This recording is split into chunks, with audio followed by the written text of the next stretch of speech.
ನಮಸ್ತೆ ಫ್ರೆಂಡ್ಸ್, ಎಲ್ಲರಿಗೂ ಕ್ವಶನ್ ಟ್ರೇಡರ್ಗೆ ಸ್ವಾಗತ. ಕನ್ಫ್ಯೂಷನ್ ಇದ್ದೆ ನನಗೆ ಯಾವುದು ಇಂಪಾರ್ಟೆಂಟ್ ಅಂತ. ಎಂಟ್ರಿಯಾ, ಸ್ಟಾಪ್ ಲಾಸಾ, ಟಾರ್ಗೆಟ್? ಒಂದು 2 ಸೆಕೆಂಡ್ ಯೋಚನೆ ಮಾಡಿ ಉತ್ತರ ಕೊಡಿ. ಯಾವುದು ಇಂಪಾರ್ಟೆಂಟ್? ಎಂಟ್ರಿ ಇಂಪಾರ್ಟೆಂಟಾ, ಸ್ಟಾಪ್ ಲಾಸ್ ಇಂಪಾರ್ಟೆಂಟಾ, ಟಾರ್ಗೆಟ್ ಇಂಪಾರ್ಟೆಂಟ್? ಪ್ರತಿಯೊಂದು ಟ್ರೇಡಲ್ಲೂ ಇವರು 3 ಜನ ಒಟ್ಟಿಗೆ ಬರ್ತಾರೆ. ಇದು ಹೆಂಗಾಗಿದೆ ಅಂದರೆ ತ್ರಿಮೂರ್ತಿಗಳ ಥರ ಆಗಿದೆ. ಬ್ರಹ್ಮ, ವಿಷ್ಣು, ಮಹೇಶ್ವರ. ಯಾರು ದೊಡ್ಡವರು ಅಂತ ಹೆಂಗೆ ಹೇಳೋದು? ಬಹಳ ದೊಡ್ಡ ಸಮಸ್ಯೆ. ನಾವು ಈಗ ಬ್ರಹ್ಮ ದೊಡ್ಡದು ಅಂತ ಹೇಳಿದ್ರೆ ವಿಷ್ಣು ಮತ್ತು ಈಶ್ವರ ಬೈಕಾಡ್ತಾರೆ. ವಿಷ್ಣು ದೊಡ್ಡವನು ಅಂತ ಹೇಳಿದ್ರೆ ಮತ್ತೆ ಬ್ರಹ್ಮ ಮತ್ತು ಮಹೇಶ್ವರ ಸಿಕ್ಕಾಕಾಡ್ತಾರೆ. ಕರೆಕ್ಟ್ ಅಲ್ವಾ? ಸೃಷ್ಟಿ ಇಲ್ಲದೆ ಸ್ಥಿತಿ ಇಲ್ಲ, ಸ್ಥಿತಿ ಇಲ್ಲದೆ ಲಯ ಇಲ್ಲ. ಕರೆಕ್ಟಾ? ಮೂರೂ ಬೇಕು. ಅದಕ್ಕೆ ಇವರು 3 ಜನಕ್ಕೂ ನಾ ಈ 3 ಜನ ಕ್ಯಾರೆಕ್ಟರ್ಗಳಿಗೂ ಈ 3 ಎಂಟ್ರಿ ಕೊಟ್ಬಿಟ್ಟೆ. ಎಂಟ್ರಿಯೇ ಇಲ್ಲ ಅಂದರೆ ಸೃಷ್ಟಿಯೇ ಇಲ್ಲ ಅಂದರೆ ಬ್ರಹ್ಮನೇ ಇಲ್ಲ ಅಂತ ಹೇಳಿದ್ರೆ ಸ್ಟಾಪ್ ಲಾಸ್ ಎಲ್ಲಿತ್ತು, ಟಾರ್ಗೆಟ್ ಎಲ್ಲಿತ್ತು? ಎರಡೂ ಇಲ್ಲ. ಕರೆಕ್ಟ್ ಅಲ್ವಾ? ಹಾಗಾಗಿ ಎಂಟ್ರಿ ಅಂದರೆ ಬ್ರಹ್ಮ. ಸೊ ಎಂಟ್ರಿ ಅಂದರೆ ಬ್ರಹ್ಮ ಬೇಕೇ ಬೇಕು.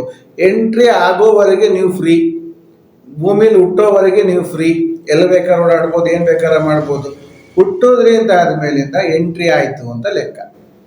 ಕರೆಕ್ಟಾಗಿ ಜಾಗದಲ್ಲಿ ನೀವು ಕರ್ಮಾನುಸಾರವಾಗಿ ಹುಟ್ಟಿದ್ರೆ ಬಚಾವ್. ಕರೆಕ್ಟ್ ಅಲ್ವಾ? ಹಾಗೆ ನೀವು ಟ್ರೇಡಿಂಗಲ್ಲೂ ಕರೆಕ್ಟಾಗಿರೋ ಜಾಗದಲ್ಲಿ ಎಂಟ್ರಿ ಮಾಡಿದ್ರಿ, ಪಾಸು. ಎಂಟ್ರಿ ಕರೆಕ್ಟಾಗಿತ್ತು, ಏನೋ ಒಂದು ಸ್ವಲ್ಪ ಹೆಚ್ಚು ಕಮ್ಮಿ ಆಗ್ತಿದೆ ಅಂದರೆ ನಮ್ಮನ್ನು ರಕ್ಷಣೆ ಮಾಡಬೇಕು, ಪಾಲನೆ ಮಾಡೋದು ಯಾರ ಕೆಲಸ? Clear, super. ನೀವು ಯೋಚನೆ ಮಾಡಿದ್ದು ಕರೆಕ್ಟಾಗಿದೆ. ವಿಷ್ಣುವಿನ ಕೆಲಸ.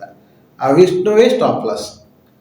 ವಿಷ್ಣು ಇಲ್ಲ ಅಂದರೆ ಅದು ದೊಡ್ಡ ಅನಾಹುತ ಆಗುತ್ತೆ. ನಿಮ್ಮನ್ನು ರಕ್ಷಣೆ ಮಾಡೋದಕ್ಕೆ ವಿಷ್ಣು ಬೇಕೇ ಬೇಕು. ಎಂಟ್ರಿ ಎಷ್ಟು ಮುಖ್ಯವೋ ಸ್ಟಾಪ್ ಲಾಸ್ ಅನ್ನೋ ವಿಷ್ಣು ಅಷ್ಟೇ ಮುಖ್ಯ. ವಿಷ್ಣುವನ್ನು ಇಡಲೇ ಇಲ್ಲ ಅಂತ ಇಟ್ಕೊಳ್ಳಿ, ಏನಾಗುತ್ತೆ? ನಿಮ್ಮ ಕ್ಯಾಪಿಟಲ್ ಎಲ್ಲ ವೈಂಡ್ ಆಫ್. ಕ್ಯಾಪಿಟಲ್ ಅಂದರೆ ಏನು? ಲಕ್ಷ್ಮಿ ಹೋದ್ಲು. ಲಕ್ಷ್ಮಿ ಯಾರೊಟ್ಟಿಗೆ ಹೋಗೋದು? ವಿಷ್ಣುವೊಟ್ಟಿಗೆ ಹೋಗೋದು. ಹಾಗಾಗಿ ಸ್ಟಾಪ್ ಲಾಸ್ ಅನ್ನೋದು ವಿಷ್ಣು. ಸ್ಟಾಪ್ ಲಾಸ್ ಅನ್ನೋದು ತುಂಬ ತುಂಬ ಅಗತ್ಯ. ಸ್ಟಾಪ್ ಲಾಸ್ ನಿಮ್ಮನ್ನು ರಕ್ಷಣೆ ಮಾಡುತ್ತೆ, ನಿಮ್ಮನ್ನು ಲಾಸ್ಗಿಂತ ಸ್ಟಾಪ್ ಮಾಡುತ್ತೆ. ನಾವೇನು ಮಾಡ್ತಿದ್ದೀವಿ ಈಗ? ಲಕ್ಷ್ಮಿ ಬೇಕು ಅಂತ ಹೇಳ್ತೀವಿ, ವಿಷ್ಣುವನ್ನ ಮರ್ಯಾದೆನೇ ಕೊಡೋದಿಲ್ಲ, ಸ್ಟಾಪ್ ಲಾಸ್ ಇಡುವುದೇ ಇಲ್ಲ. ಹೆಂಗೆ? ಲಕ್ಷ್ಮಿಗೆ ಬೇಜಾರಾಗಲ್ವಾ? ನನ್ನ ಗಂಡನ ಮರ್ಯಾದೆನೇ ಕೊಡಲ್ಲ, ಇವರೊಟ್ಟಿಗೆ ನಾನು ಯಾಕೆ ಹೋಗ್ಲಿ ಅಂತ ಅವ್ರು ಬರ್ತಾ ಇಲ್ಲ. ಹಾಗಾಗಿ ವಿಷ್ಣುಗೆ ಮರ್ಯಾದೆ ಕೊಡಿ, ಸ್ಟಾಪ್ ಲಾಸ್ಗೆ ಮರ್ಯಾದೆ ಕೊಡಿ. ಸರಿ, ಇವರಿಬ್ಬರಾದ್ರೆ ಆಯ್ತಾ? ಕರೆಕ್ಟಾಗಿರೋ ಜಾಗದಲ್ಲಿ ಟಾರ್ಗೆಟ್ ಹೊಡಿಲೇಬೇಕು. ಒಬ್ಬ ಮನುಷ್ಯ ಸರಿ 40 ವರ್ಷ 50 ವರ್ಷದಲ್ಲಿ ಹೋದ್ರೆ ಅಲ್ಪಾಯುಷ್ ಅಂತ ಹೇಳ್ಬೋದು. 100 ವರ್ಷ ಆಯಿತು, 100-120 ವರ್ಷ ಆಯಿತು, ಇನ್ನೇನು ಬದುಕೋದು? ಕಲಿಯುಗದ ಅಲ್ಟಿಮೇಟ್ ಲೆವೆಲ್ ಬಂದಾಯಿತು. ಆರೋಗ್ಯ ಸರಿ ಇಲ್ಲ, ಗೇಟ್ ಪಾಸ್ ಕೊಡಲೇಬೇಕು. ಅಂದರೆ ಎಂಟ್ರಿ ಆದಮೇಲಿಂದ ಅಟ್ಲೀಸ್ಟ್ 3 ಕಾಲವರೆಗಾರು ಹೊರಗೆ ಬರಲೇಬೇಕು. ಅಂದರೆ ಟಾರ್ಗೆಟ್ ಅನ್ನೋದು ಇರಲೇಬೇಕು. ಟಾರ್ಗೆಟ್ ಅಂದರೆ ಲಯ, ಕ್ಲೋಸ್ ದ ಸಿಸ್ಟಮ್, ಅದು ಕ್ಲೋಸ್ ಮಾಡಲೇಬೇಕು. ಆ ಕ್ಲೋಸಿಂಗ್ ಮಾಡೋದಕ್ಕೆ ಈಶ್ವರ, ಅದನ್ನು ಟಾರ್ಗೆಟ್ ಅಂತ ಹೇಳ್ತೀನಿ. ಸೊ ಬ್ರಹ್ಮ, ವಿಷ್ಣು, ಮಹೇಶ್ವರ ಅಂದರೆ ಎಂಟ್ರಿ, ಸ್ಟಾಪ್ ಲಾಸ್, ಟಾರ್ಗೆಟ್. ಈ 3 ಜನಕ್ಕೆ ಈ 3 ಅರ್ಥಗಳು ಕರೆಕ್ಟಾಗಿ ಹೊಂದುತ್ತೆ. ಸೊ ನೀವು ಯೋಚನೆ ಮಾಡಿ, ನಾನು ಹೇಳ್ತಿರೋದು ಸರಿ ಇದೆಯೋ ತಪ್ಪಿದೆಯೋ ಅಂತ. ಯಾರು ಇದಕ್ಕೆ ಇಂಪಾರ್ಟೆಂಟ್ ಅಂತ ಕೇಳಿದ್ರೆ ನಾನು ಏನು ಹೇಳೋದು? 3 ಜನನೂ ಇಂಪಾರ್ಟೆಂಟೇ ನೋಡಿ. ಕರೆಕ್ಟಾಗಿ ಎಂಟ್ರಿ ಮಾಡಿದ್ರೆ ನೀವು ಇಡೋ ಸ್ಟಾಪ್ ಲಾಸ್ ಕರೆಕ್ಟಾಗಿರುತ್ತೆ. ಕರೆಕ್ಟಾಗಿ ಸ್ಟಾಪ್ ಲಾಸ್ ಇಟ್ಟು ಎಂಟ್ರಿಯಾಗಿ ಇಟ್ಟಿದ್ರಿ ಅಂದರೆ ಕರೆಕ್ಟಾಗಿರೋ ಟಾರ್ಗೆಟಿಗೆ ಹೋಗುತ್ತೆ. ಅದು 1ನೇ ಟಾರ್ಗೆಟು, 2ನೇ ಟಾರ್ಗೆಟು, 3ನೇ ತಾರೀಕು ನಿಮಗೆ ಬಿಟ್ಟಿದ್ದು. ಆದರೆ ಟಾರ್ಗೆಟಿಗೆ ಅಚೀವ್ ಮಾಡುತ್ತೆ. ಎಂಟ್ರಿ ಸರಿಯಾಗಿ ಮಾಡೇ ಇಲ್ಲ ಅಂತ ಇಟ್ಕೊಳ್ಳಿ, ನೀವು ರಾಂಗ್ ಎಂಟ್ರಿ ಮಾಡಿದ್ರಿ. ಭಯದಲ್ಲಿ ಸಪೋರ್ಟಲ್ಲಿ ತಗೊಳ್ಳಿ ಅಂದರೆ ಸಪೋರ್ಟಿಂದ ಬೌನ್ಸ್ ಆದಾಗ ತಗೊಂಡ್ರಿ ಅಂತ ಇಟ್ಕೊಳ್ಳಿ, ಅವಾಗ ನಿಮಗೆ ಸ್ಟಾಪ್ ಲಾಸ್ ಇಡೋಕ್ಕೆ ಮ್ಯಾನೇಜ್ ಮಾಡೋಕ್ಕಾಗಲ್ಲ. ಅವಾಗ ಏನಾಯಿತು? ಎಂಟ್ರಿ ತಪ್ಪಿದ್ರಿಂದ ಸ್ಟಾಪ್ ಲಾಸ್ ತಪ್ಪುತ್ತೆ. ಎಂಟ್ರಿ ಸ್ಟಾಪ್ ಲಾಸ್ ತಪ್ಪಿದ್ರಿಂದ ಎಂಟ್ರಿ ಆಗಿದ್ದ ಪಾಯಿಂಟಿಂದ ಟಾರ್ಗೆಟನ್ನು ಎಕ್ಸ್ಪೆಕ್ಟ್ ಮಾಡ್ತೀರಿ, ಅವಾಗ ಟಾರ್ಗೆಟ್ ತಪ್ಪುತ್ತೆ. ಸೊ ಏನಾಯಿತು? ಎಂಟ್ರಿಯಿಂದಾಗಿಯೇ 2 ಮಿಸ್ಟೇಕ್ ಆಗ್ತಿದೆ ಅಂತ ಆಯಿತು. ಸರಿಯಪ್ಪ, ಎಂಟ್ರಿ ಮಾಡಿದೆ, ಆದರೆ ನಾನು ಅದಕ್ಕೆ ಕೊಡಬೇಕಾಗಿರುವಂಥ ಜಸ್ಟಿಫಿಕೇಶನ್ ಆದಂತಹ 15 ಪಾಯಿಂಟ್ ಸ್ಟಾಪ್ ಲಾಸ್ ಕೊಡಲಿಲ್ಲ. ಕರೆಕ್ಟಾಗಿರೋ ಜಾಗದಲ್ಲಿ ಎಂಟ್ರಿ ಆಗಿದ್ದೀನಿ, ಆದರೆ ಸ್ಟಾಪ್ ಲಾಸ್ ಅದಕ್ಕೆ 15 ಪಾಯಿಂಟ್ ಕೊಡಬೇಕಿತ್ತು, ನಾನು ಕೊಡಲಿಲ್ಲ. 10 ಪಾಯಿಂಟ್ ಕೊಟ್ಟೆ. ಯಾಕೆ? ಉಳ್ಸಕ್ಕೆ ಹೋದೆ. ಒಂದು 5 ಪಾಯಿಂಟನ್ನು ಉಳ್ಸಕ್ಕೆ ಹೋದೆ. 5 ಪಾಯಿಂಟ್ ಉಳ್ಸಕ್ಕೆ ಹೋಗಿದ್ರಿಂದ ಏನಾಯಿತು? ಸ್ಟಾಪ್ ಲಾಸ್ ಹಿಟ್ಟಾಯಿತು. ಅವಾಗ ಏನು ಪ್ರಾಬ್ಲಮ್ಮು? ಸ್ಟಾಪ್ ಲಾಸ್ ಮ್ಯಾನೇಜ್ ಮಾಡೋದು ಪ್ರಾಬ್ಲಮ್ ತಾನೆ. ಸ್ಟಾಪ್ ಲಾಸು ಮುಖ್ಯ. ಈಗ ನಾವು ಎಂಟ್ರಿ ಎಷ್ಟು ಮುಖ್ಯ ಅಂತ ಹೇಳ್ತೀವೋ ಅಷ್ಟೇ ಸ್ಟಾಪ್ ಲಾಸು ಮುಖ್ಯ. ಕೆಲವಕ್ಕೆ ಸ್ಟಾಪ್ ಲಾಸ್ 15 ಪಾಯಿಂಟ್ ಬೇಕು, ಕೆಲವಕ್ಕೆ ಸ್ಟಾಪ್ ಲಾಸ್ 20 ಪಾಯಿಂಟ್ ಬೇಕು. ನಾನು ಯಾವತ್ತೂ ಹೇಳ್ತಿರ್ತೀನಿ, ಸ್ಟಾಪ್ ಲಾಸ್ ಇಡಬೇಕಂದ್ರೆ ಅದ್ರ ಮೇಲ್ಗಡೆ 2 ದ್ವಾರಪಾಲಕರು ಇರಬೇಕು, ಜಯ ವಿಜಯ. ಜಯ ವಿಜಯ ಇಟ್ಟೆ ನೀವು ವಿಷ್ಣುವನ್ನ ಭದ್ರಕೋಟೆಯನ್ನು ಕಟ್ಟಬೇಕು. ಸೊ ಜಯ ವಿಜಯ ಎರಡು ಇರಬೇಕು. ಅವು ಎರಡು ಇರಬೇಕಂದ್ರೆ ಎರಡು ಸಪೋರ್ಟಿವ್ ಗಾರ್ಡ್ಸ್ಗಳು ಇರಲೇಬೇಕು ನಿಮಗೆ. ಅಂಥ ಜಾಗದಲ್ಲಿ ಸ್ಟಾಪ್ ಲಾಸ್ ಇಡಿ ಅಂತ ಹೇಳ್ತೀನಿ. ಅವಾಗ ಏನಾಯ್ತದೆ, ಕೆಲವು ಸಲ 10 ಪಾಯಿಂಟ್ ಆಗಿರ್ಬೋದು, ಕೆಲವು 15 ಆಗಿರ್ಬೋದು, ಕೆಲವು 20 ಪಾಯಿಂಟ್ ಆಗಿರ್ಬೋದು. ಆದರೆ ಆ ಸ್ಟಾಪ್ ಲಾಸ್ ಅದು ಕರೆಕ್ಟಾಗಿ ಇಡಬೇಕು. ಕರೆಕ್ಟಾ? ಸರಿಯಪ್ಪ, ಎಂಟ್ರಿ ಕರೆಕ್ಟಾಗಿ ಆಯ್ತು, ಸ್ಟಾಪ್ ಲಾಸು ಕರೆಕ್ಟಾಗಿ ಇಟ್ವಿ. ಈಗ ಟಾರ್ಗೆಟ್ ಹತ್ರ ಬರ್ತಿದೆ, ನಿಮ್ಮಲ್ಲಿ ಆಸೆ ಬೆಳೆದು ಬಿಡ್ತು. ಆಸೆ ಬೆಳೆದು ಬಿಟ್ಟು ಇನ್ನೂ ಹೋಗ್ತಾನೆ ಅಂತ ಕಟ್ಟೆ ಮಾಡಲಿಲ್ಲ ಅಂದ್ರೆ ಏನಾಗುತ್ತೆ? ಟಾರ್ಗೆಟನ್ನು ರೀಚ್ ಆದರೂ ನೀವು ಕಟ್ಟೆ ಮಾಡಲಿಲ್ಲ ಅಂದ್ರೆ ಏನಾಗುತ್ತೆ? ವಾಪಸ್ ಬಂದು ವಿಷ್ಣು ಹತ್ರ ಹೋಗ್ಬೋದು, ಅಂದರೆ ವೈಕುಂಠ ಸಮಾರಾಧನೆ ಮಾಡಿಸ್ಕೊಡ್ಬೋದು. ಕರೆಕ್ಟಾ?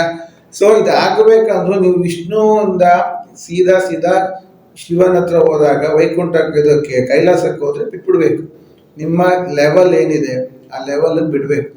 ಆಸೆ ಸರಿ, ಬದುಕಬೇಕು ಅನ್ನೋ ಆಸೆ ಎಲ್ಲರಿಗೂ ಇದೆ. ಈಗ ತುಂಬ ಜನ ದುಡ್ಡು ಮಾಡ್ತಿದ್ದಾರೆ, ಬೇಕಾದಷ್ಟು ಬ್ಲ್ಯಾಕ್ ಮನಿ, ವೈಟ್ ಮನಿ, ಎಲ್ಲ ಮನಿನೂ ಮಾಡ್ತಿದ್ದಾರೆ. ಬದುಕಬೇಕು ಅಂತ ಆಸೆ ಇದೆ, ಆದರೆ ಆಯುಷ್ ಎಷ್ಟು? 100 ವರ್ಷ. ಎಕ್ಸಿಟ್ ತಗೊಳ್ಳೇಬೇಕಲ್ವಾ?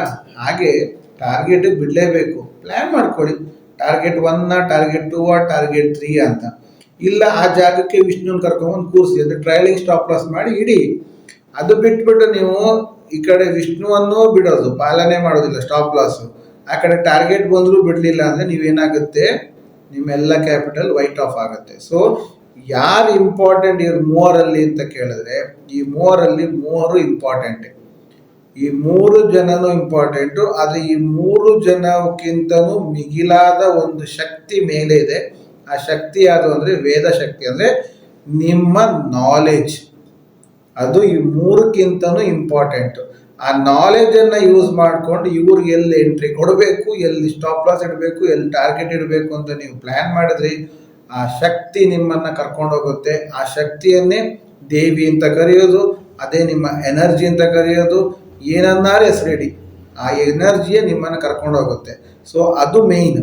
ಆ ಎನರ್ಜಿಯಿಂದಾಗಿ ಇವ್ರು 3 ಜನದಿಂದಾಗಿ ನಿಮ್ಮ ಪ್ರಾಫಿಟ್ ಆ್ಯಂಡ್ ಲಾಸ್. ಲಕ್ಷ್ಮಿ ಬೇಕಂದರೆ ಇಷ್ಟು ಪ್ರೊಸೀಜರನ್ನು ನೀವು ಫಾಲೋ ಮಾಡಲೇಬೇಕು. ಯಾರು ಇದಕ್ಕೆ ಕಮ್ಮಿ, ಯಾರು ಇವರು ಸುಪ್ರೀಮು ಅಂತ ಅಲ್ಲ, ಎಲ್ಲರೂ ಬೇಕು. ಯಾಕೆ ಇದನ್ನು ರಿಲೇಟೆಡ್ ಟು ಅವರ್ ನಮ್ಮ ಹಿಂದುತ್ವದ ರಿಲೇಷನ್ನಾಗಿ ಯಾಕೆ ಹೇಳ್ತಾ ಇದ್ದೀನಿ ಅಂದರೆ, ನಮ್ಮ DNA ಆಲ್ರೆಡಿ ಇದೆ, ನಾವು ಅದಕ್ಕೆ ರೆಸ್ಪೆಕ್ಟ್ ಇದೆ. ಆ ವ್ಯಾಲ್ಯೂವನ್ನು ಇದಕ್ಕೆ ಕ್ರಿಯೇಟ್ ಮಾಡ್ತಾ ಇದ್ದೀವಿ. ಆ ವ್ಯಾಲ್ಯೂ ಈಗ ಬ್ರಹ್ಮನಿಗೆ ಹೋದಂಥ ಒಂದು ವ್ಯಾಲ್ಯೂ ಇದೆ. ಆ ವ್ಯಾಲ್ಯೂನ ನಾವು ಎಂಟ್ರಿ ಕೊಟ್ಟಾಗ ನಾವು ಅದಕ್ಕೆ ರೆಸ್ಪೆಕ್ಟ್ ಕೊಡೋಕ್ಕೆ ಶುರು ಮಾಡ್ತೀವಿ. ರೆಸ್ಪೆಕ್ಟ್ ಕೊಟ್ಟಾಗ ನಾವು ಅದಕ್ಕೆ ಕರೆಕ್ಟಾಗಿರುವಂಥ ಪೊಸಿಷನ್ ಕೊಡ್ತೀವಿ. ಕರೆಕ್ಟ್ ಅಲ್ವಾ? ಸೊ ಆ ಒಂದು ಸ್ಟಾಪ್ ಲಾಸ್ ಇಡಬೇಕು, ಅದು ವಿಷ್ಣು ಕಾಪಾಡ್ತಾನೆ ಅನ್ನೋ ಒಂದು ಮೈಂಡ್ ಸೆಟ್ಟಿಗೆ ನೀವು ಕ್ರಿಯೇಟ್ ಆಯ್ತಂದರೆ ನೀವು ಅದಕ್ಕೆ ಬೇಕಾಗಿರೋ ವಿಷ್ಣುವನ್ನು ಅಲ್ಲಿ ಇಡ್ತೀರಿ. ಸೊ ಈ ರೀತಿ ಒಂದು ಮೈಂಡ್ ಸೆಟ್ ಬರಲಿ ಅನ್ನೋ ಇಂಟೆನ್ಷನಲ್ಲಿ ಹೇಳ್ತಾ ಇದ್ದೀನಿ. ಸೊ ದಟ್ ನಮ್ಮ ಪೂರ್ವ ಜನ್ಮದಿಂದ ಮಾಡ್ಕೊಂಡು ಬಂದಂತಹ ಆಚಾರ ವಿಚಾರವನ್ನು ನಾವು ಈ ಟ್ರೇಡಿಂಗಲ್ಲಿ ನೋಡ್ಬೋದು. ಯಾಕೆಂದರೆ ನನಗೆ trading is my life and ನನ್ನ ಏನಂತಾರೆ ಇನ್ಸ್ಪಿರೇಷನ್. ನನ್ನ ನಾಡಿನ ಟ್ರೇಡಿಂಗ್ ಇದೆ. ನಾನು ಏನನ್ನೇ ನೋಡಿದ್ರು ಅದನ್ನು ಟ್ರೇಡಿಂಗಿಗೆ ರಿಲೇಟ್ ಮಾಡ್ತೀನಿ. ಸೊ ಆವಾಗ ನನಗೆ ಎಲ್ಲದೂ ಟ್ರೇಡಿಂಗ್. ನಾನು ಅದಕ್ಕೆ ಅಷ್ಟಲಕ್ಷ್ಮಿ ಸೂತ್ರಗಳು ಅಂತ ಹೇಳಿ ಒಂದು ವಿಡಿಯೋನು ಮಾಡಿದ್ದೆ. 8 ಲಕ್ಷ್ಮಿಗಳು ನಮ್ಮನ್ನು ಹೇಗೆ ಟ್ರೇಡಿಂಗಲ್ಲಿ ಬೆಳೆಸ್ತಾರೆ ಅಂತ. ಎಲ್ಲದೂ ಸ್ಪಿರಿಚುವಲ್ಲು ಬೇರೆ ಅಲ್ಲ, ಲೈಫ್ ಬೇರೆ ಅಲ್ಲ, ಎರಡೂ ಒಂದೇ. ನೀವು ನೋಡೋ ದೃಷ್ಟಿಯಲ್ಲಿದೆ. ಸೊ ಆ ಸ್ಪಿರಿಚುವಾಲಿಟಿಯನ್ನೇ ನಾವು ಲೈಫಿಗೆ ಇನ್ವಾಲ್ವ್ ಮಾಡೋದ್ರಿಂದ ಸಕ್ಸಸ್ ಬೇಗ ಆಗುತ್ತೆ. ಸೊ ಆ ಲೆಕ್ಕದಲ್ಲಿ ಈ 3 ಜನಕ್ಕೆ ನೀವು ಇನ್ಮೇಲೆ ನೆನಪಿಟ್ಕೊಳ್ಳಿ, ಅವ್ರನ್ನ ಕರೆಕ್ಟಾಗಿ ಗಮನಿಸಿ, ಅದರಿಂದ ಬೆಳೀರಿ ಅಂತ ಹೇಳ್ತಾ, ಈ ವಿಡಿಯೋ ಇಷ್ಟ ಆದರೆ ಒಂದು ಲೈಕ್ ಮಾಡಿ, ಸಬ್ಸ್ಕ್ರೈಬ್ ಮಾಡಿ, ನಿಮ್ಮ ಫ್ರೆಂಡ್ಸಿಗೆ ತಿಳಿಸಿ. Thank you very much.